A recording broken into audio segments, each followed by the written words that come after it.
Welcome to Sivako, the road to Avatar.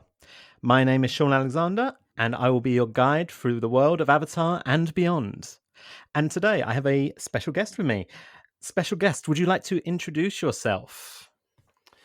Hello there, my name is James Rodriguez. I'm a film critic at my own site, thereviewingrodders.co.uk, and anywhere else that'll have me. I'm a podcast guest again to anyone that'll have me, and I love to talk about films. Well, that's perfect because I'm dragging you on here to talk about films with me. Now, you did not need to drag me on here to talk about No, this. I'll be honest. Yeah, this film does not need to. You don't need to drag someone on to talk about this one. We'll get on to the film we're going to talk about shortly.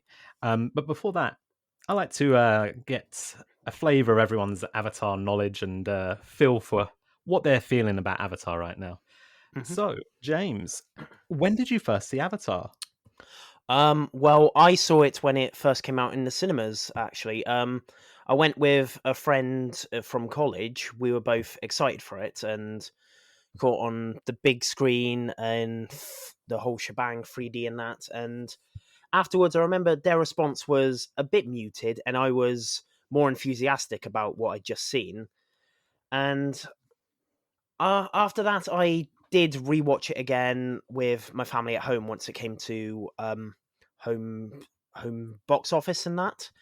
And I did still enjoy it, but for me, it at the time it just didn't match up to the experience I had seeing it in the cinema, which just felt so one of a kind and just really took me away to Pandora, and it's just something which just felt a bit lacking, crowded around with your family around a rubbish box TV. But uh, but that's it is what it is, really. Um, since then, I actually haven't seen Avatar again. It's just there's so many films and so little time, and I do plan to rewatch it before The Way of Water comes out.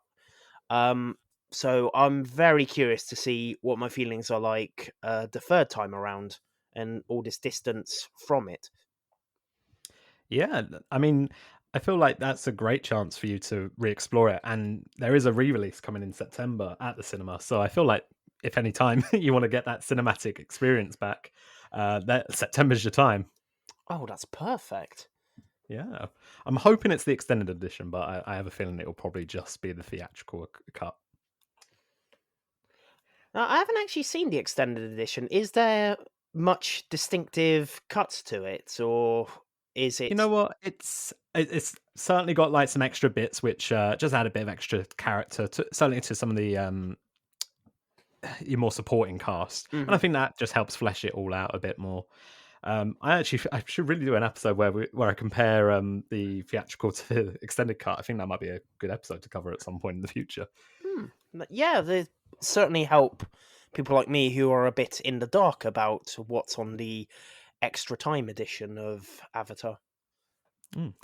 So, seeing as you haven't seen it for a while, this Mhm. might be a bit more of a tougher question for you. But is there a moment from the film that still sticks out in your head? There is one which sticks out with me. It's not any of the action sequences or the big moments. It's a moment I remember really wowing me when I saw it in the cinema the first time. It's when Jake Sully is in his Navi body and he's carrying um in his arms the Sigourney Weaver's character, and she's Oh in yeah, her human Grace. body. Yeah, Grace. And it's just the way that the big blue motion capture character and the human character, how um how at that point I'd seen nothing like it, and how these two vastly different beings just fitted together in that same space so well, as though they actually were on the set together like that. It just blew my mind back in 2009, and it was just a little moment, but I remember just thinking, wow, that's so amazing. Yeah, I think that's one of the moments for me as well, like seeing that interaction between something that you physically know is a real person and the avatar body and Jake's avatar body or the Navi sized people. Mm. and seeing that interaction between the two, suddenly you're just like, oh yeah, no, this fits and it does fit well and it feels natural. Yeah, and funny enough, the following year I went with my family to see the Smurfs in cinemas, a different theatrical experience involving blue people.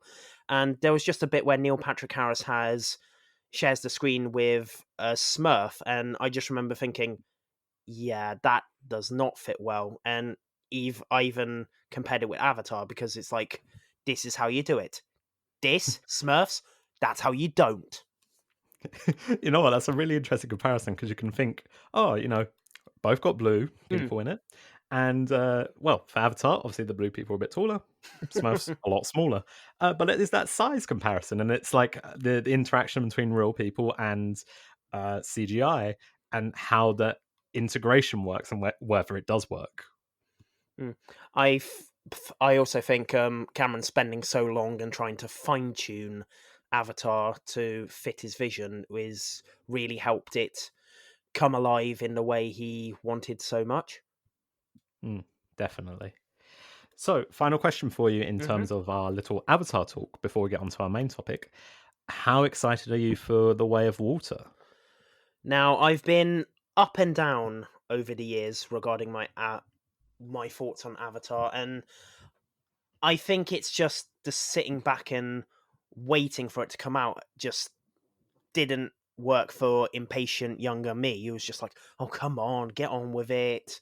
And then it's odd because I've went from "Ooh, I can't wait" to just "Oh, really?" And now that it feels so close, I'm just reminded that why am I worried? There, as we've seen twice before, James Cameron knows how to make a sequel. He knows how to craft a follow up that's so distinctive. He's not someone who just rests on his laurels and does the same thing again. And he's had, oh god, what is it? 13 years until this film's release, and he's had that long to work on it. Not just this sequel, but all the way work on all the way to Avatar 5. He's I why am I worried? I it just feels foolish to count out someone like James Cameron. It's really become sort of a thing, hasn't it? Where Mm. people are like, "Oh, Avatar's been so long. It's been so long. Avatar 2 is surely going to fail." But then it's that reminder of, wait a second, no, James Cameron's done Aliens, and James Cameron's done today's topic, Terminator 2 Judgment Day. Mm. And you're suddenly like, oh, this might be something special then. And yeah, it's what you bring up is that some people are like, "Oh, it's been so long. Are people even going to care?" And then what? Just a few days ago, Top Gun Maverick crossed $1 billion and become the highest-grossing film of the year. It's like I think. Congrats to Tom Cruise, by the way. That is an achievement in itself Oh because yeah. and it kind of shows that maybe it's good to wait a little bit in terms of like let films have that build up and come out in their best form. Top Gun took an extra 2 years thanks to COVID. Mm. Um, but we've waited a long time for Avatar 2, but maybe that's for the best. Yeah, we'd rather. Surely it's better for someone to take their time, fine tune it, and try and get the best possible product out, as opposed to trying to do a bit of a rush job in places, trying to just crank it out to fit a deadline. And essentially, that's how doing that is how people lose confidence in the product. And it's stuff like that which would affect people returning for the further sequels as opposed to Cameron taking his time and just doing the best possible job. Yeah, definitely. And I like that idea of like deadline filmmaking. That's I think that could definitely describe a lot of films that come out at the minute in Hmm. terms of it feels like there's a date that's been set 5 6 years ago and then suddenly it's come around and people are like, well, we need a film for it, better crank it out. Yeah, that can just be a bit of a hindrance. And plus, if any problems come along the way, God forbid, then it's a mad scramble to try and sort it out rather than taking the time and adjusting and maybe pushing it back like a couple weeks to just try and still do a good job despite a hiccup or two along the way. Yeah. So I think that is a perfect time for us to talk and move on to our topic of the day, which is James Cameron's Terminator 2 Judgment Day. Now, you really wanted to do this film. You wanted to come on here and talk about this film desperately, I could tell. Yeah, when I had the options in front of me, I saw Terminator 2 was available, and I was just trying to, like, don't be basic, have a look at what else there is, maybe there's something else. But my mind just kept going back to Terminator 2 Judgment Day, and I just stopped kidding myself and was like, yeah, I'm taking it. And I honestly can't blame you. We were talking just before this about we rewatched it this week, and I rewatched it, and it was like a perfect watch in terms of I was watching it. I was like, man, it's not like a wasted minute in this film, and it was just a joy to remember how impactful it is as a movie and as an action sci-fi film. Yeah, it's so fascinating. Partly because I I revisited the Terminator earlier this year for another podcast, funnily enough, and in that one I looked at the Terminator and I found it the way it played out. It felt like the best 80s slasher film there was, and there was horror elements which made it feel like uh, James Cameron's Halloween. But and as we go into the sequel, it feels like Cameron has just tried to subvert expectations, so he's taken more of an action focus. And and for me, it absolutely works because there's still some moments which feel horror inflected. It doesn't lose that, but it absolutely delivers with the action sequences. I mean, the point when you just got a a truck just driving off a bridge, chasing after a kid pedaling, not pedaling, a kid on his little bike. It's so exciting and exceptionally delivered. It still works so well over 30 years after its release. Yeah, and I think that's got to be partly down to Cameron, and I think his sort of work ethic in terms of he wants to push technology to that limit. And I think the first thing I want to address is the upgrade from T800 to T1000 with Robert Patrick and the technology it use uh, with the liquid metal, and it just looks incredible. It's beautiful. It's so inventive. The way that they make it work with physical environments. I love the moment where he's in they're in the mental institution, and he's walked through the bars of the one of the cells or one of the rooms, and he just gets the regular gun stuck because he doesn't realize that oh yeah, no wait, sorry, that bit doesn't go, that doesn't melt through. And I just thought that was such like a clever moment to show he's not focused on what he's he's not focused on that gun. He's focused on I'm coming for you. I'm not stopping. Yeah, he's so focused on the target and he's just thinking about how I can get this done, but he's let his guard down a bit because he's not focused on the one thing he's got on him, which can't do the gloopy liquid metal trick going through the bars like he can. It's just a little oversight of his, and it's such a fascinating moment which really adds to the character. Yeah, and I actually I've got to ask you, Mhm. do you prefer the T1000 from T2, or do you prefer Arnie's original T800 from the first Terminator? Which one do you find the more intimidating? Oh, now that's interesting. See, hmm, with Arnie's one, he's it feels like he's designed by robots who just think this is the perfect killing machine and go for the Austrian beefcake who is just going to intimidate you at first glance.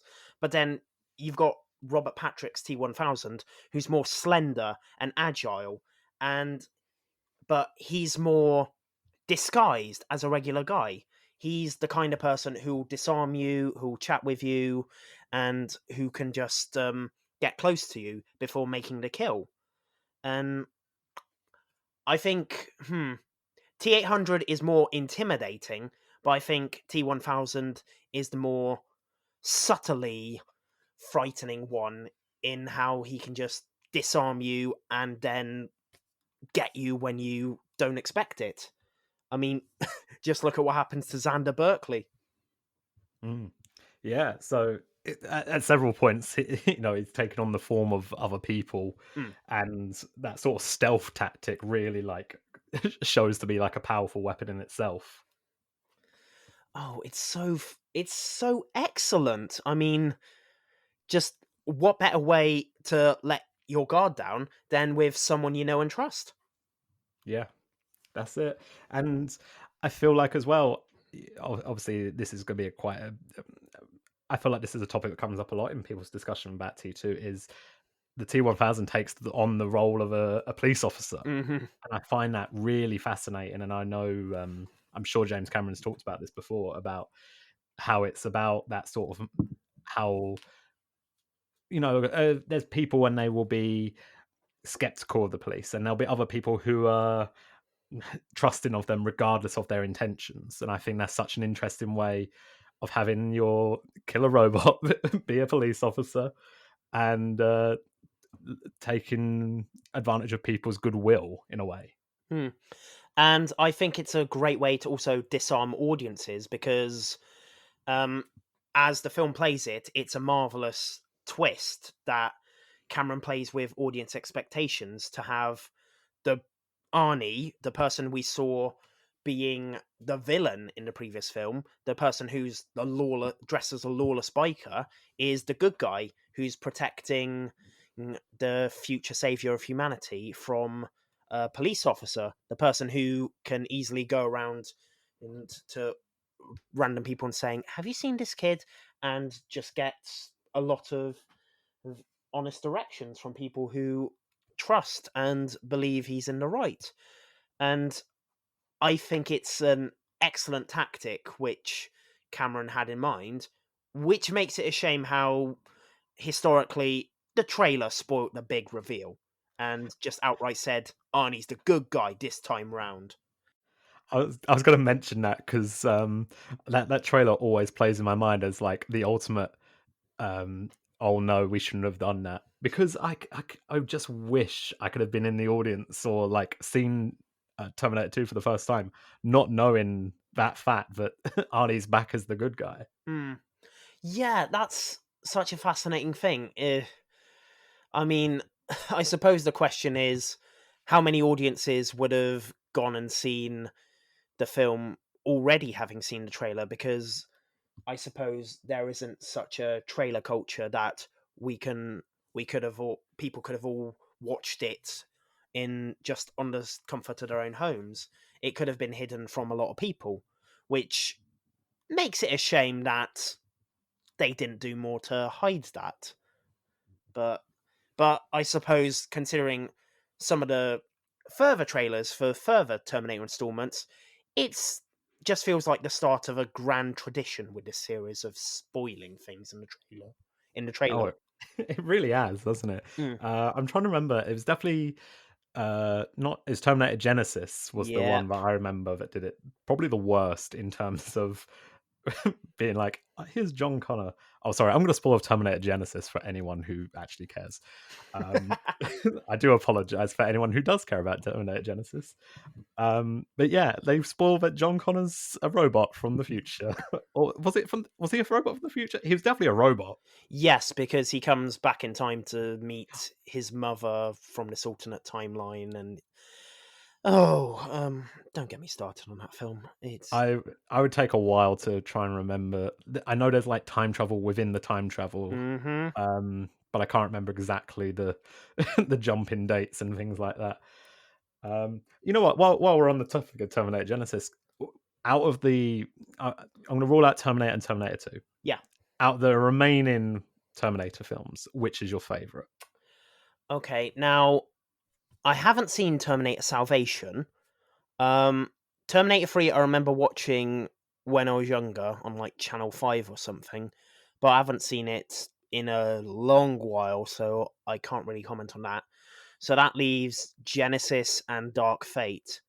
So it's not going to be Genesis, so I'd have to go by default Dark Fate, which I thought was all right, but it from what I've seen of this series post T2, it does feel like without James Cameron, what you're doing, because Cameron knew how to subvert expectations. He knew how to deliver this excellent premise in such fascinating ways, but after that, it just feels like, oh yeah, we've got Terminator. What are we gonna do? Um, I suppose some of the films again, and it just feels like the most uninteresting route that could have been done. Um, but what about you? Are you more positive on any of the sequels? You know what? I'm not going to say I hate any of the sequels. I don't particularly. I At the time I didn't mind Genesis. I Mm. haven't rewatched it since I first saw it though. I will, however, join you in the camp of Terminator Dark Fate. Because I actually really enjoy that one. I think it's really good. All I right. don't know what it is, but about what it is to me. But when they brought sort of older Arnie back again, which they seem to now be trying to do every single time they make a new Terminator film. Mm. But this was the one time I was like, no, this sort of works, and I think it's maybe because it's pairing him up with Linda Hamilton again, and seeing them opposite each other, it does bring back some of that nostalgia. And especially when you consider it in terms of how their relationship changes from the first Terminator film into T2,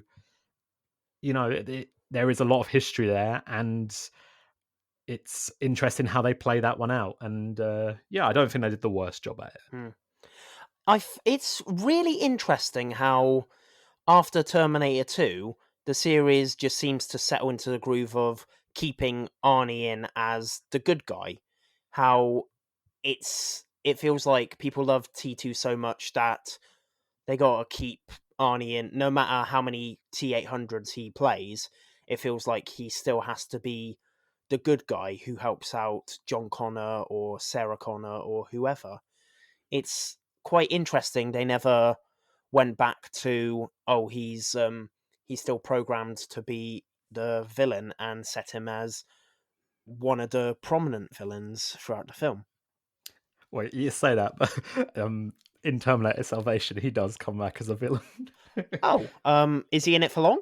Oh, not at all. He's in it for like 5 minutes. But Ah, he's also CGI rubbery Arnie from the original Terminator. So it's a weird sort of like time period where they're like the CGI wasn't great, so it sort of made him look extremely rubbery. And I can't really tell you much more than that, except that he had a fight with, I believe it, at the time it might have been Sam Worthington. I'm going to Uh, assume it was. Let's go with that. oh, it all links back to Avatar. It does. Look at that. Links back all the time. Um, you know what? We did have a quick mention of Linda Hamilton, and I think it's definitely worth coming back to her and her performance in this film. What do you think of it? I'm sure you love it as much as I do. Oh, she's exceptional in this. I mean, in the original, she was this waitress who's thrust into a battle against the future, essentially. And she grew to become more of a fighter and eventually delivered a killing blow against the T800. And in the time jump since the last film, she's become an absolute warrior. It's it's pretty startling change. The parts where she just has that brutal assault on the guards in the mental institution, that's just absolutely intense. And I think Linda Hamilton plays it so well. It's We believe that all this has happened, that even though she's locked up, she's firm in her beliefs of what she needs to do, how she needs to do it, and that she won't let anyone get in her way to keep her separated from her son.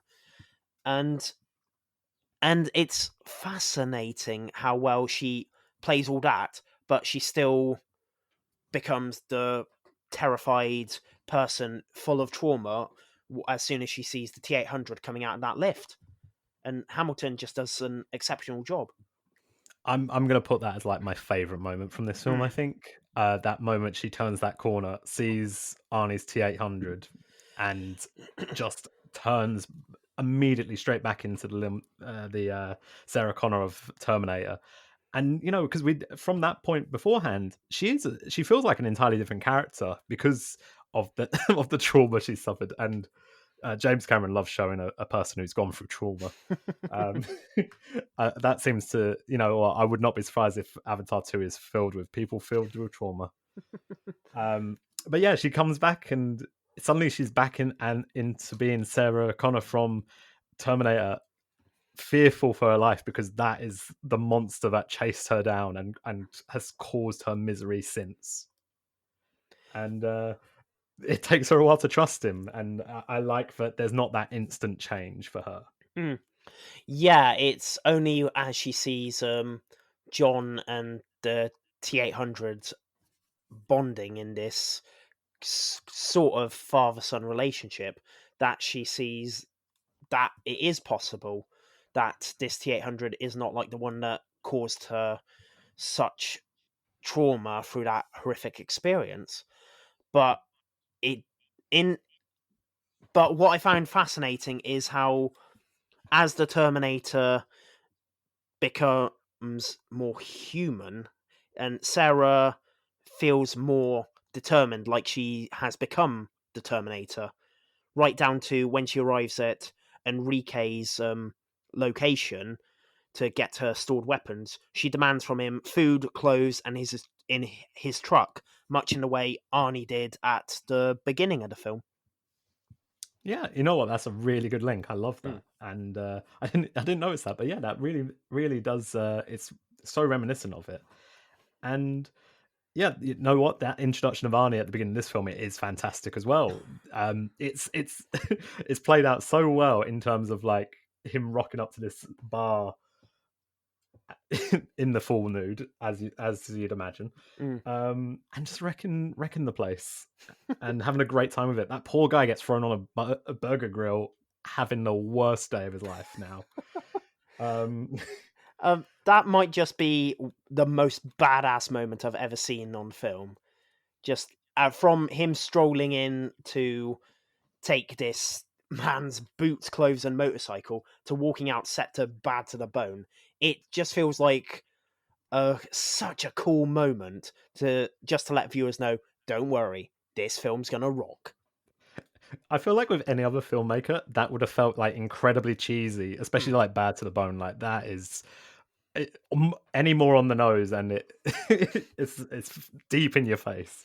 But I really think it works because Cameron is such one of these filmmakers who's so earnest in terms of he's like, no, look, I'm not playing this for laughs. You can have a good chuckle at it because it is a funny moment, but I'm playing this deadly serious. He is not taking anyone's shit, and he gets like a cigarette put out on him, doesn't budge, not even a flinch.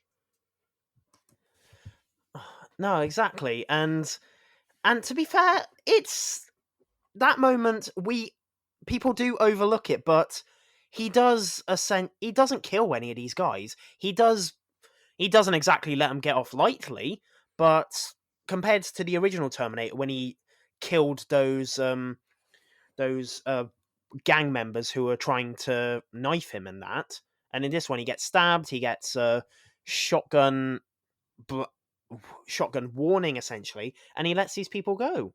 It's part of a badass moment, so maybe that's why we can overlook it, but it feels like a subtle way to just hint at this Terminator's not the same one, he's not that much of a killer or a bad guy in this one. Yeah. So I feel like we haven't actually mentioned him yet, and I really feel like we need to. Let's have a little chat about John Connor, Edward Furlong. Mm. How we feeling about him? Um, One thing I thought of as I saw Edward Furlong as John Connor in his early scenes is just, what if the savior of all mankind was an edgy 90s kid? He's like the edgiest '90s kid in the Hmm. world as well, and I kind of like. I feel like maybe because I'm so far removed from it in terms of like the years have gone by, and I'm an older person now. You know, I'm not a teen as I was when I probably first watched this film. Uh, and I'm suddenly like, no, I kind of get it. That's what you're trying to be too cool. If you can get away with anything, um, it really works for me nowadays. No, I mean, I do think he's played really well because he's someone who's led to believe that his mother has taught him all these things when really she was mentally unstable. When when he discovers that she was actually telling the truth, he, it feels like there's a moment where he's almost grappling with this promised destiny about being the post-apocalyptic leader who can save mankind. But it's a small moment which I think works well. But the main bit was how he just wants this father figure in the T800, and he wants some parental help. And that bit are in the car when he's reunited with Sarah when they're escaping the institute, and Sarah acts as more of a tactician to him than a mother. She's telling John off for coming to get her and how he gave up a tactical advantage, and he's no longer this edgy kid that he was acting to his mullet wearing friend or to his step to his foster parents. He's just a kid who feels crushed and is just crying because his mother isn't acting as he imagined she would, and he just wanted a bit more reassurance before being thrust into this nightmarish situation involving a hellish future. Yeah, and it all gets really thrust on him as well. Like, obviously, he does. You know, his mum has been trying to prepare him when he was younger, but it becomes like the worst day possible for him. It goes from like, oh, I'm just going to steal some money from an ATM at the beginning of the day, and then suddenly it's on to I'm being chased from by a robot from the future who's trying to run me over with a giant giant truck. That's like an 18 wheeler, isn't it? Like the front end of an Optimus Prime. Something like that. To be fair, that isn't a good day on anyone's books. Oh no, of course not. But then for it to continue on for several more days as well. Um, but I really enjoy the sort of like parent figure that the T800 kind of becomes for him, and the way John Connor's trying to like teach him human things to do, how to react normally, like as a human. Um, but the moment, which I always thought was for some reason, I always thought was in the third Terminator was the bit where he does the smile. I thought that was in the third Terminator film, but I remembered it was actually Arnie putting on the sunglasses. Was the was in the third film. I find that moment quite funny of him doing this awful attempt at a smile. Um, because he's trying to learn it off some guy off a payphone who's doing a weird like smirk. Yeah, it's just a fascinating bit of something. Oh, it's just fascinating in how Arnie's performance is essentially you've got to smile, but not smile like a human would, smile like a robot trying to be human but misunderstanding it would. It feels so simple, but also a bit much. And I think Arnie does it really well, and it works in the scene. I would argue Arnie's acting skills have really like you can see the improvement from Terminator to T2. I think. Mm. Would you agree on that? Because obviously he's had a lot of films in between that period, and yeah, I feel like you can see that he has learned some things, and he's enjoying that move from villain to hero. Yeah, I suppose the Terminator was essentially the film which made him a star. He had a few roles before that, so it's understandable that he'd have essentially have not the most range with the character, but when he's when his character is now the inverse, when he's had a few more roles, he's been able to do a bit more, a bit more than just be the stone-faced killer. It feels like a good evolution, and it works so well on the screen. I'm just having a little look at the films he did in between the original Terminator and T2, and we have the likes of Commando, Hmm. Predator, Running Man, Total Recall, but then we also have Twins and Kindergarten Cop, which I could see where he's like trying to take on maybe a few more of the extra comedy roles there, which I can't argue. I kind of enjoy Twins and Kindergarten Cop. They're good, fun little watches. They're very good examples of Arnie trying to get a bit more range and doing quite well in it. I mean, it with comedy, it does feel like there's a misconception, like, oh, it's just making people laugh. Anyone can do that. But when you're bombing, it's then when you realize, oh god, it's not that easy. And Arnie does it so well, and it feels like he's built his way up to getting those laughs. It's not just like, oh, I'll just do a comedy film; it'll come naturally. Oh yeah, and they easily could have just made him. You know, I'm glad Cameron as a filmmaker. He has his comedic moments. Mm. He loves a good like laugh. It's not a punchline joke a lot of the time. It's more of a situational comedy thing. But he doesn't throw every single joke at Arnie to be like, "Hey, come on, give us some of that comedy you've learnt from working with Danny DeVito."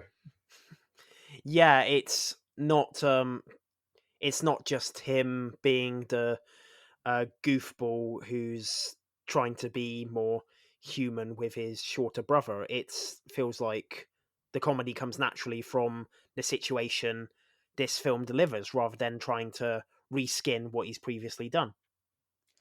Yeah, because like the sort of parent, it is a in a way it is like a buddy film in a little bit of it with that sort of mismatched pairing. How far off does it need to be something like with Lethal Weapon? That's a odd pairing matchup, and T2 kind of takes those sort of elements of being like, here's someone who's not ready, not ready for this kind of job, and here's someone who's way too over prepared for this job. Oh, uh, it feels like the weirdest kind of buddy comp comedy of he's a machine that's trying to be a little more human. She's a human that's becoming a bit more robotic inside. This summer, it's the Terminator 2. With a child. Oh dear. But yeah, I think overall, I for me, Arnie does really help make this film. I think overall, he has a really tough job because he not only needs to have a bit of that menacing presence to everyone around him, but he also needs to have a little bit of warmth, and we get that certainly towards the end. There's a very touching moment, I think, towards the end. Um, which is, let's have a little jump forwards towards the end when we have to see Arnie depart the film, and we have a beautiful moment where he says something like, I can't remember the exact line. I'm awful with trying to do quotes, but it's something along the lines of, "I know now why you cry," and I was like, "Oh, beautiful." But it's something I can never do. Yeah. Oh, the man knows how to deliver a killer line. Mm. And such emotional is delivered through just a thumbs up. Yeah. Yeah, exactly. That is the most powerful thumbs up in cinema history. I can Exactly. only think. Well, yeah, that's it. What other thumbs up in cinema has been so impactful? Yeah. And I think as well, like it's become synonymous as well, like that sort of thing where it's like, yeah, I'm sure there's a whole generation of people who'd be like that sort of a raised thumbs up as you slowly descend. It's good. It's synonymous with T2 and Arnie. Exactly. And in some ways, it has carried on because it's a GIF I often see people sharing in response. And it feels like that's a way to kind of pass on its legacy to further generations in this digital age. Yeah, and you know what? Actually, I'm just thinking about that now. Now that you mention it, is there are quite a few like reaction things that do come from T2. You know, Mm. with the one with him doing the awkward smile. I see that quite a few times, Or the and doctor dropping his cigarette in shock. yeah, yeah, and it's interesting because I'll bring it back to Avatar for a moment. Is Avatar's not really a memed film in terms of like moments from the actual film itself. There are memes about Avatar, obviously the classic Ryan Gosling Papyrus. papyrus font. Um, but outside of that, Avatar hasn't been hugely memed that I can think of, or had that sort of impact yet. And I wonder if we might see that change in the future. That's a good point. Because it's not down to how a film makes itself memeable, but how the people who see it interpret those scenes and use them following on. And I suppose, yeah, it's down to how people use it. And with so many Avatar films slated to come out, um, there's a high probability that any one of them could be the next big GIF shared around on Twitter and that. Yeah, who knows? Sorry, we've got way off topic suddenly. I'm sure people will enjoy hearing us talk about some memes, though. Why not? Um, but I do want to bring it back slightly to James Cameron, and obviously, the main idea of this podcast is we're talking about Avatar, and The Way of Water is coming out this year. And I want to go delve a bit more into the facts of what James Cameron has done with his sequel so far, and I'm curious see what you think in terms of how he handled both Aliens and T2. Do you think that's something that's going to pass over and help The Way of Water?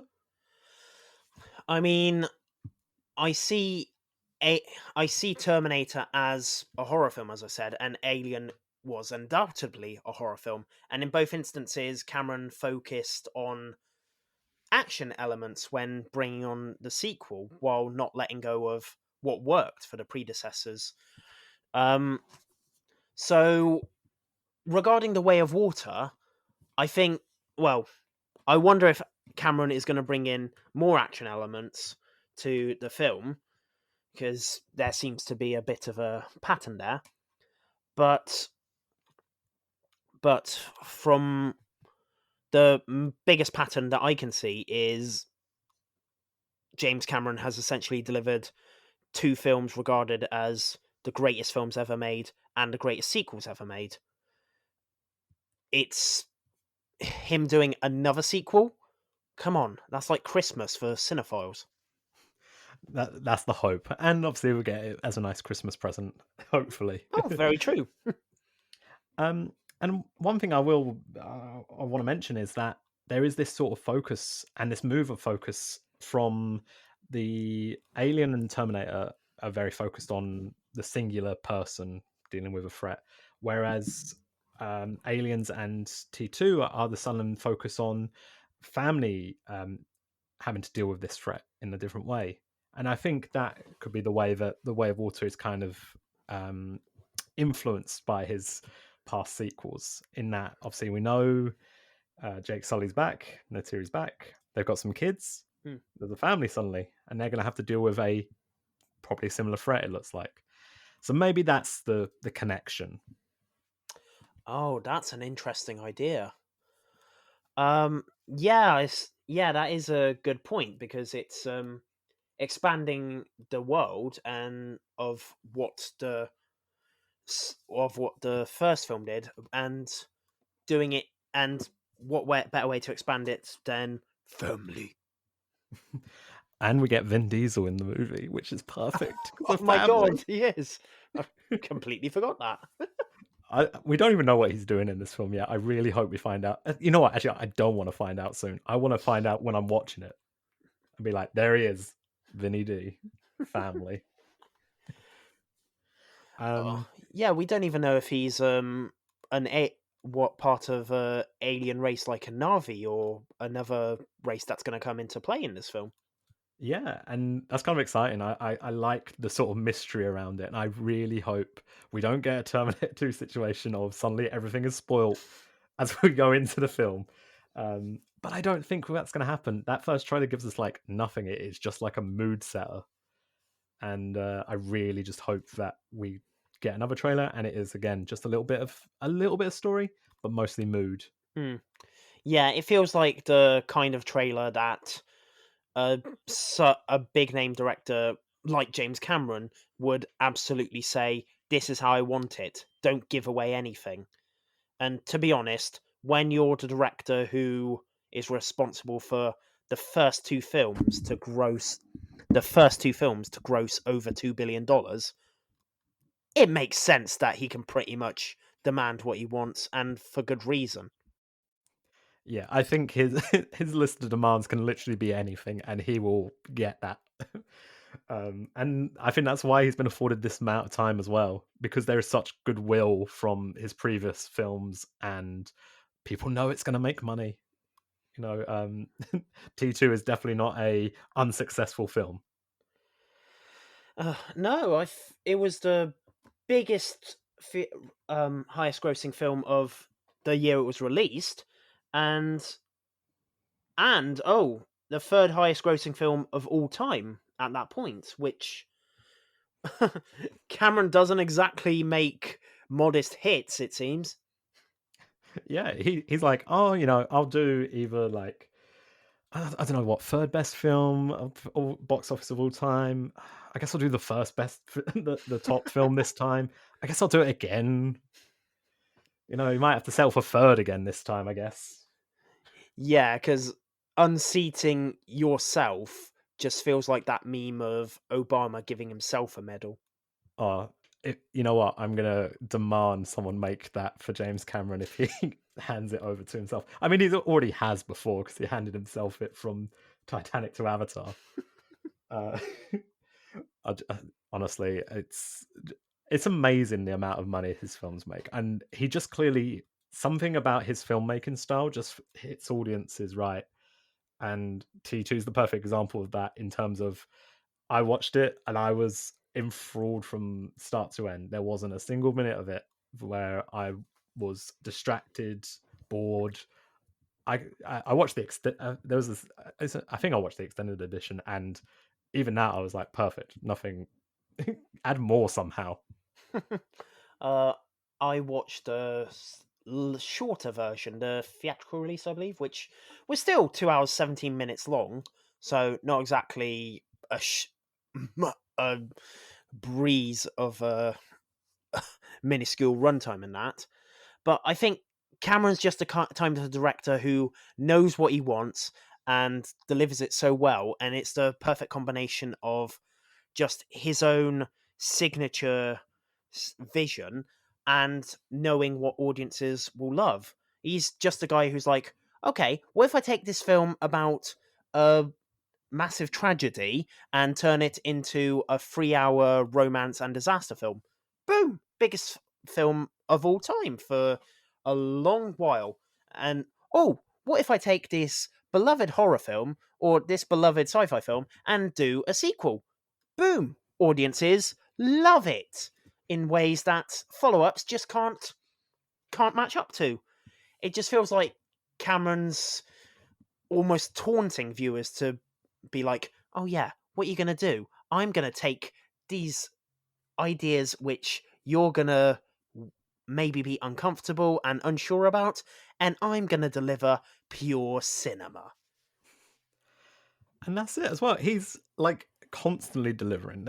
I always look through his filmography. Obviously, I'm having to look through it quite often at the minute, and I look at it and I'm just like, aside from Piranha 2, possibly, um, but that doesn't count. That was before everything.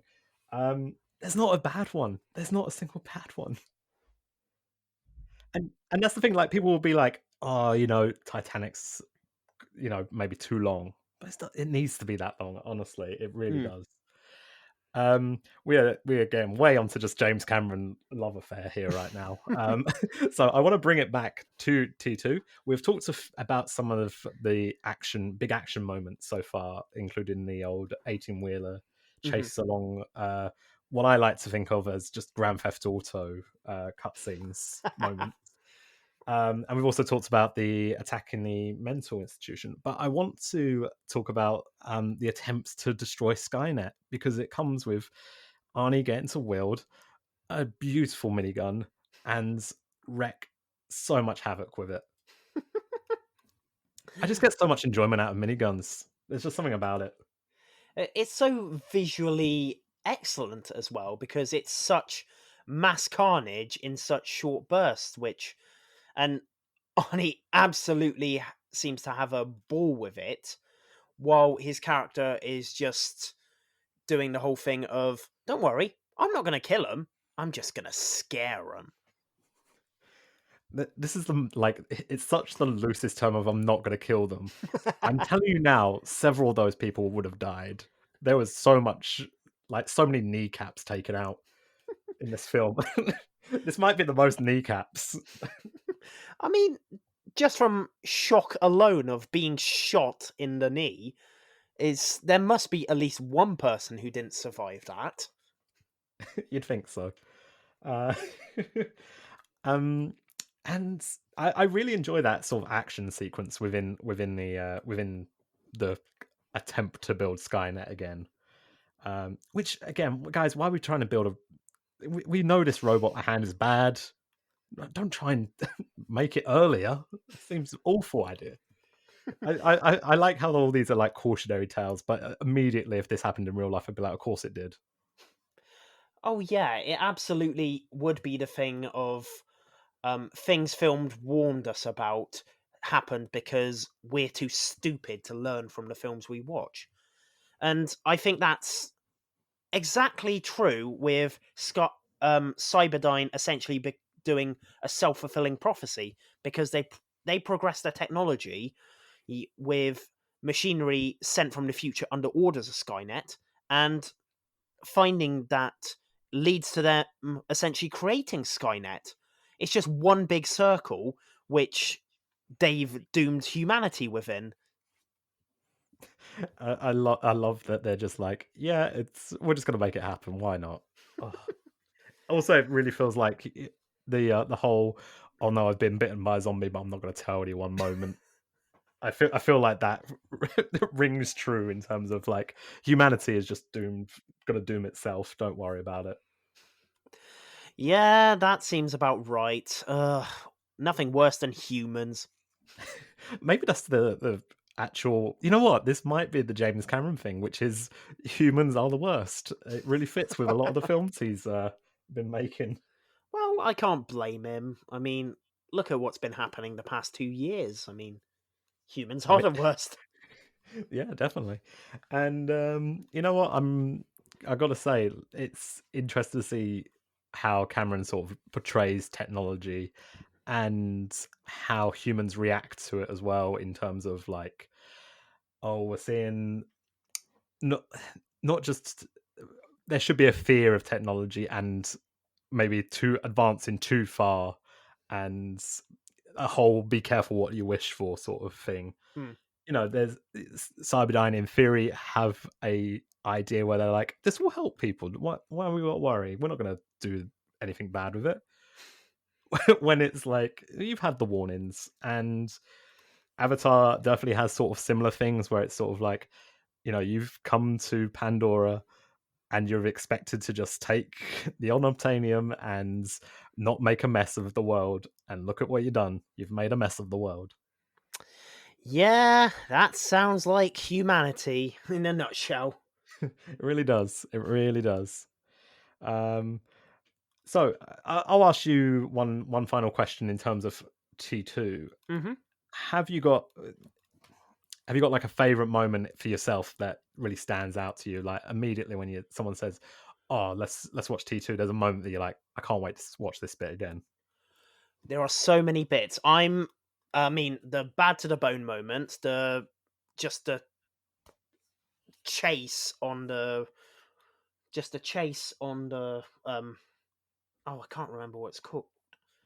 Just a big chase where the T-800's in the truck chasing down John. Just a moment where Arnie flips the shotgun to essentially reload it one-handed while he's on the motorbike. Incredible. Mm.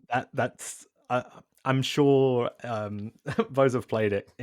You do that in Call of Duty Modern Warfare 2, but you do it with two guns, which makes it just slightly cooler. Sorry, Arnie. Get two of them.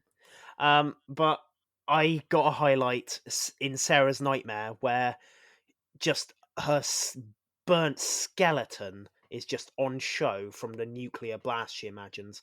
That's just haunting.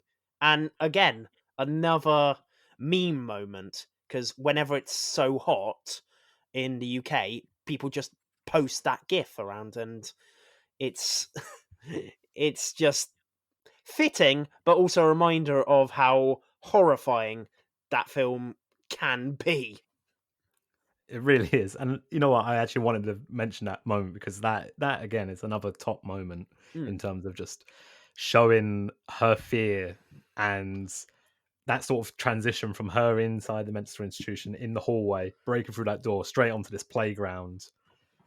Just great filmmaking in terms of setting the scene and also her shock and horror of that moment. Just beautiful. James Cameron, applaud, clap, clap. So, I'd like to thank you for joining me today, James. I hope you had a nice little chat with me on T2. Oh, it's been excellent. Thank you so much for having me on. And I've made you rewatch it, so it can hardly be a bad chat. Oh, no, this has been excellent just for the experience to rewatch this absolute action masterpiece. Beautiful. And so, James, would you like to plug yourself, or where can people find you? Well, if people want to find me, I'm on Twitter and Letterboxd at RoddersJ04. That's spelt with two Ds. I write my reviews at thereviewingrodders.co.uk. I also put up any articles or podcast appearances I do over there. So yeah, come check it out. Or don't. I'm not a cop.